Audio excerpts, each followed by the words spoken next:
Saya Charlotte Priyatna dari Sekolah Atalia. Saya sebagai pengajar parenting dan konselor keluarga. Saat ini saya akan membicarakan tentang bullying yang sering kali terjadi di sekitar kita.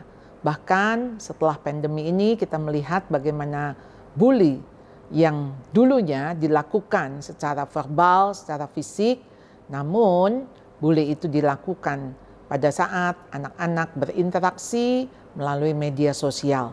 Jadi apakah bullying itu? Jadi bullying adalah tekanan yang dilakukan berulang kali. Jadi bukan sesekali misalnya seseorang bercanda atau ketelepasan ngomong, tapi ada maksud, ada tujuan.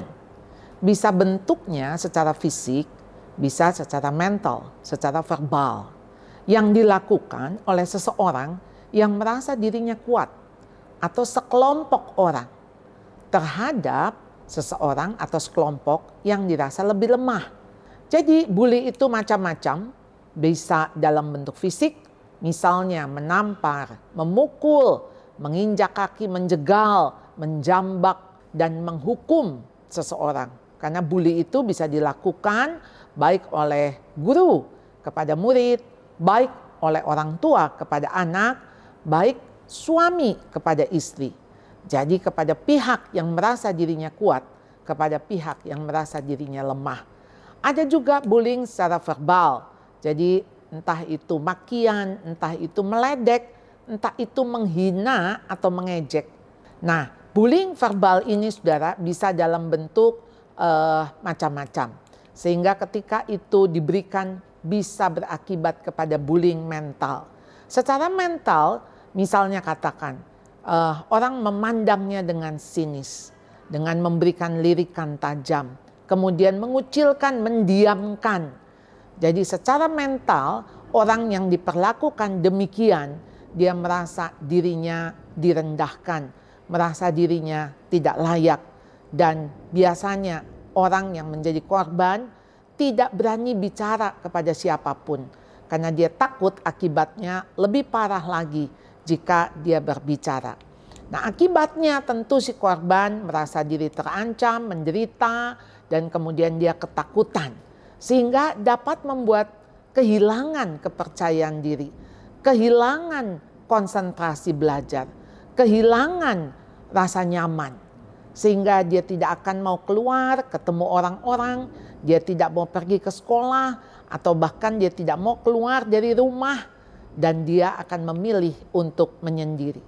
Jadi masalah bullying menjadi masalah yang sangat serius ada di dalam kehidupan anak-anak, ya, baik itu anak kecil maupun remaja maupun di dalam kehidupan dewasa.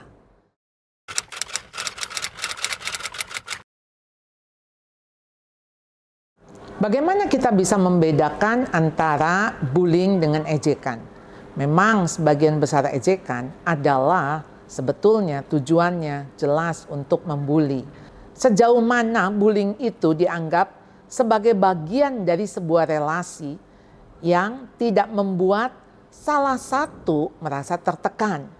Sebetulnya ketika kita bercanda memberikan nama ejekan, itu membuat fun, membuat tertawa. Jadi suasana itu menjadi suasana ketika dilihat saling membuli, itulah kedekatan dari sebuah relasi. Jadi apa yang menjadi tolok ukur? Yaitu relasi. Ketika hubungan kita dekat, bahkan ketika kita ngomong gendut banget sih lo, itu tidak membuat yang dikatakan seperti itu merasa dihina. Tapi merasa iya ya benar ya, gue kok sekarang gendutan ya. Iyalah, diet dong. Dan itu dilihat sebagai perhatian dari seorang sahabat. Jadi memang ketika relasi tidak dekat, jangan coba-coba ketika kita bicarakan hal yang negatif tentang dirinya. Jadi yakinkan, pastikan bahwa apa yang kita katakan dia tetap merasa nyaman.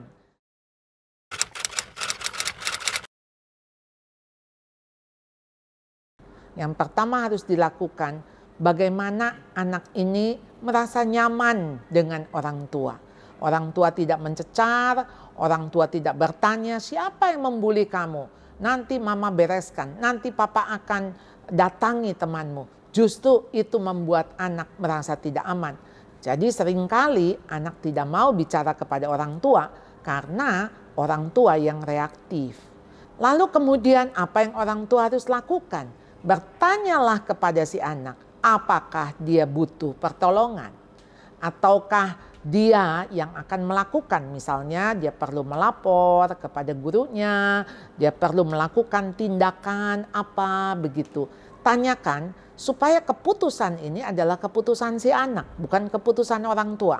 Karena ketika orang tua intervensi, ketika orang tua ambil alih, justru anak-anak ini merasa lebih terancam. Dengan bijaksana, orang tua tentu bisa melaporkan kepada guru, bicarakan baik-baik situasi yang seperti apa, karena perlu sekali pihak lain yang menilai lebih objektif kondisi sesungguhnya yang ada seperti apa. Jadi orang tua perlu bijaksana bila anak menolak intervensi orang tua, hormati pilihannya dan pantau apa yang menjadi efek. Karena dia hanya butuh waktu, butuh space untuk dia bisa mengobati luka-lukanya atau kembalikan percaya dirinya. Jadi dampingi anak saudara.